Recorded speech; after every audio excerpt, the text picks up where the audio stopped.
From duels over their leadership to their first raid, OnlyFangs has had a lot happening in Hardcore WoW recently. We don't know their language. What did he say? But Ragnaros is down, along with more than a few Hardcore characters. Oh no! No! Why did I do that?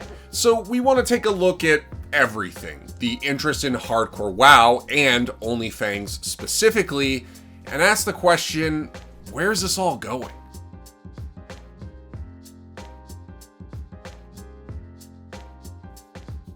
OnlyFangs is part Hardcore Classic WoW Guild, part content creator Giga Cluster, and now they've finally stepped foot into a raid instance. Given that we're talking about Hardcore WoW raiding, it's obviously something that a lot of fans have been looking forward to. But first, something we haven't touched on yet, Tyler1 and Sodapoppin actually had their duel once the latter made it back to max level. As we covered in a previous video, Soda's death meant that Tyler1 became the war chief of OnlyFangs, but now the two have dueled to figure out what will happen next. It was pretty crazy. Troll King Sodapoppin!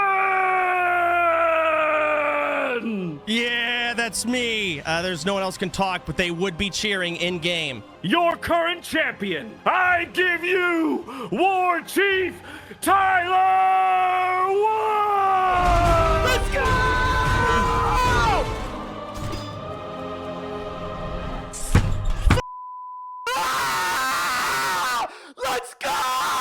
And at the end of it all, it came down to a fists-only decider match.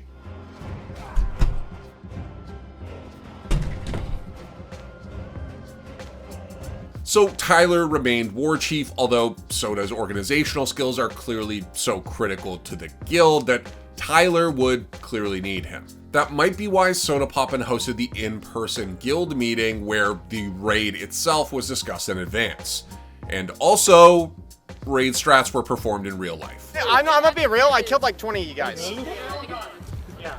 You all suck. You guys but need to pay attention to fire. now you understand how awkward this is when you're 30 plus. It was all preparation for their first raid as a group led by Soda. That's right, this past weekend, after more than 2.5 months, OnlyFangs finally did some endgame raiding. In Classic, of course, raids are big 40-player affairs, and the ones that are currently available are Onyxia's Lair and Molten Core. And between the two raids, 6 characters met their ends. Poke died when he accidentally ended up tanking Onyxia as a priest. Heal me! Heal me!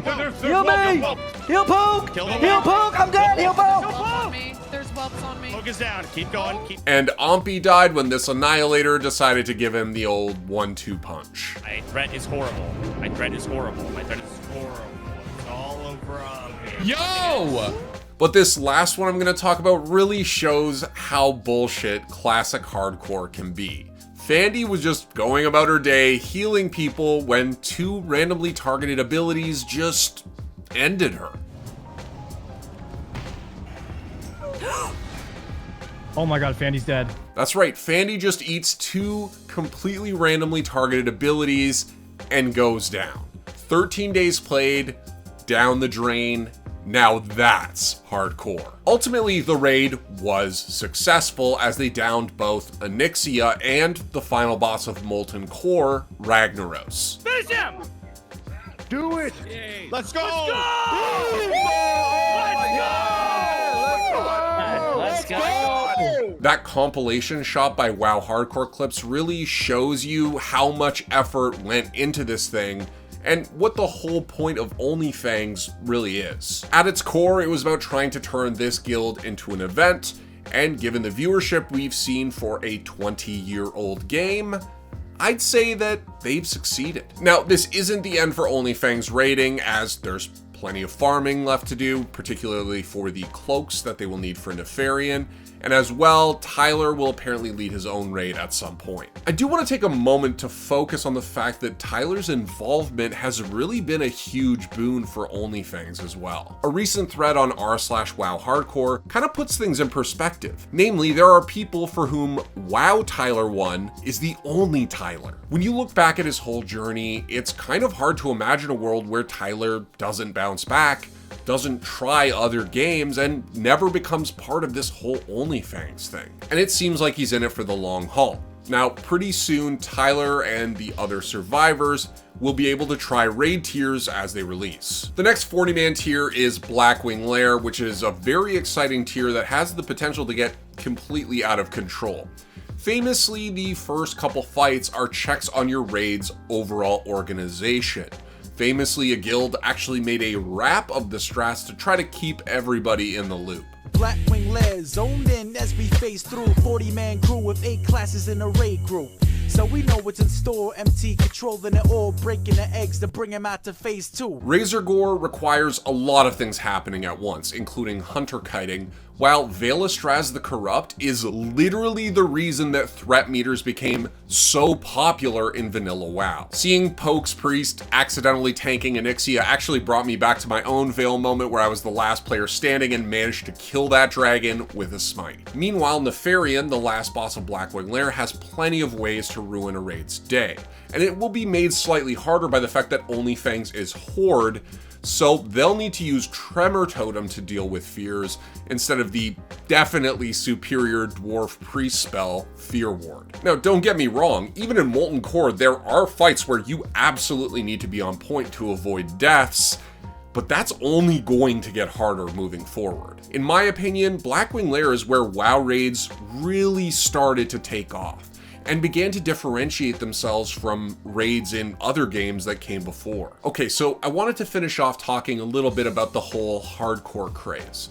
Listen, it's not going to be for everyone, but OnlyFangs seems to be positively affecting this mode's popularity. On top of that, hardcore was recently in the news with the whole PoE2 Elon Musk boosting thing, so what exactly is the draw of hardcore? For one, let's think about the kinds of games that typically have a hardcore mode. In many cases, we're talking about MMORPGs or ARPGs, and I think that makes a lot of sense. These kinds of games have this phenomenon where, yes, you do need to level, but the leveling really isn't the point. The point is to get to endgame and start gearing up your character, which is the true endgame grind. Actually getting to the point where you can start gearing up can be a long process, and frankly, sometimes it's kind of boring. Now in WoW, the game has been endgame focused for basically ever, so over time, the WoW developers have made leveling both faster and easier to understand. In retail WoW, older expansions features typically aren't carried forward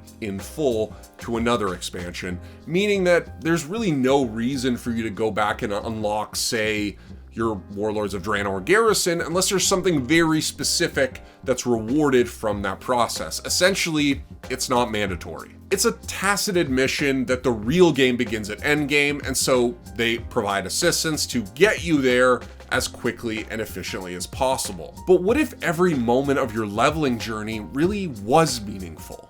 What if you had something scarier than an annoying course run to look forward to if you slip up? I think this is part of what makes hardcore so compelling, honestly. And Richard Bartle, who co-developed the game that started the MUD or multi-user dungeon genre, had some thoughts on that, which were recently posted on WoW Hardcore. A MUD is a textual virtual world, so it's World of Warcraft or Second Life, something like that, but with text instead of words. Bartle is a game development legend, and in one of his books, MMOs Inside and Out, he talks about how Perma-death was a core feature of these MUDs that really got players invested in the world and the stakes. And while many ARPGs and MMOs today are about getting to endgame and gearing up, it wasn't always like that, like he said in this 2014 interview with The Guardian. The end game in most MMOs now is about acquiring equipment and upgrading your equipment. So it's not so much your character that's powerful, it's the armor or the weapons or whatever else they have. But that's kind of taken the world is consumerism thing. It's like saying that you are what you own. Now, if that's what you want to say, fair enough. I mean, game design is an art form, and if that's what you want to say, then go ahead. But it's when the designers don't know that that's what they're saying. MUDs in particular were often about creating an environment where anything could happen, and that often involved other players. And for those interactions to have weight, permadeath had to be a consideration. So that's part of why I think permadeath is on the rise again through hardcore. While MMOs became mainstream because of games like Ultima Online, EverQuest, RuneScape, and World of Warcraft, we increasingly want the journey, not just the destination, to hold tension and meaning for us instead of being a long slog. The OnlyFangs approach really has changed the game. And listen, I can't say that it would work absolutely everywhere, but for now, it's got many of us hooked. But I'd love to hear from you folks too. Did you enjoy the raid? Have you been inspired to try hardcore because of OnlyFangs? Let me know down in the comments below, and I'll see you next time. It's one thing that's cool about OnlyFangs is you have people who have been there forever, people who aren't WoW guys at all, people who've already made it, people who are making it here, people who made it like in the distant past in a completely different game. There's just a crazy amount of people. It's honestly one of the coolest parts about it for me.